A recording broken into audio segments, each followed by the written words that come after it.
awful lot about Frankfest 1, so I knew I had to get back over here for Frankfest 2. And that's why I'm here. Where did I come from? Guangzhou, China, once known as Canton. And what was your impression of Frankfest tonight? Enlightening, considering I come from a country where there's no Facebook or Twitter. So I'm not sure what I'll be able to do with the information, but it was very enlightening. Frankfest is something new to me, and it's been very creative and collaborative. And it's a unique way, I think, to build community and allow people to get to know each other. So it's been refreshing. It was good. I loved the return on insight. That was really a groovy piece of knowledge about social media. And then it's always fun to come here because the place has great energy, and I love the view and all the windows and the people. I really enjoyed the ROI piece. One of the pieces that you're always talking with clients about is how do you measure success? And you get what you measure. And so when you talk about social media, you have to talk about it in terms of what the end results are going to be and how's it going to drive the business.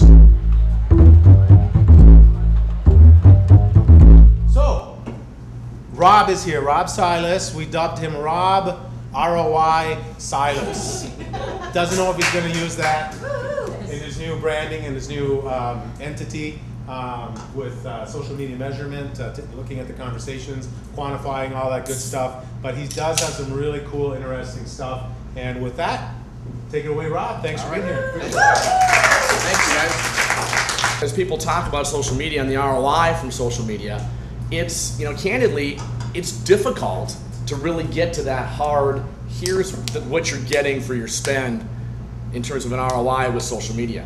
And I used to sit across the table from people and say, hey, listen, if you can't justify, if you can't measure the dollar and the impact you're getting from whatever you're doing, then you shouldn't be spending so much money on it. But the funny part now is I'm on the other side of the fence with social media, because with social media, it's, the ROI to me is not so much return on investment, it's really return on insight.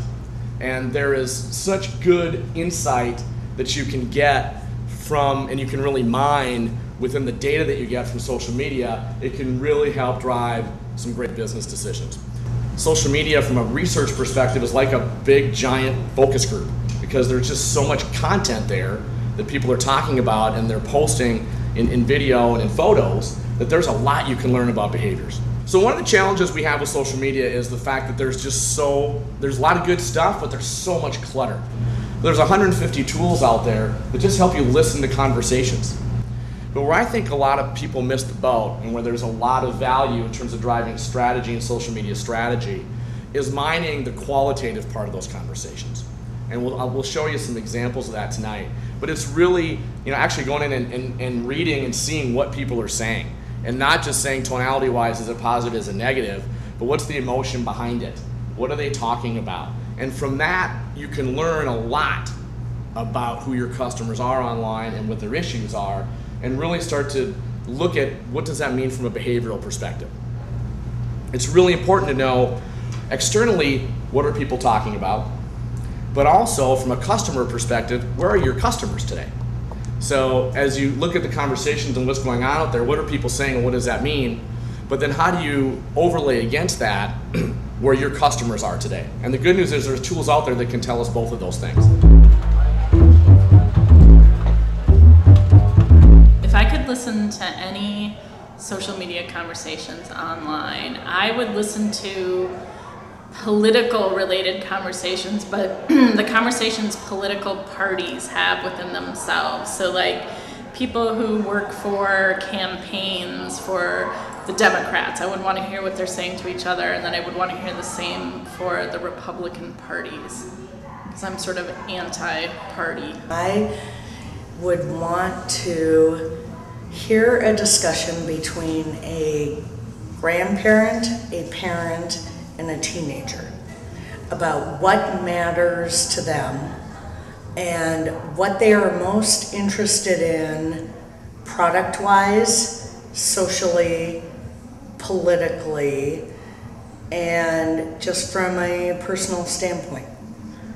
And actually have insight into a real open conversation between different generations without preconceived ideas, and see what shakes out, because I think we learn a lot from all of that.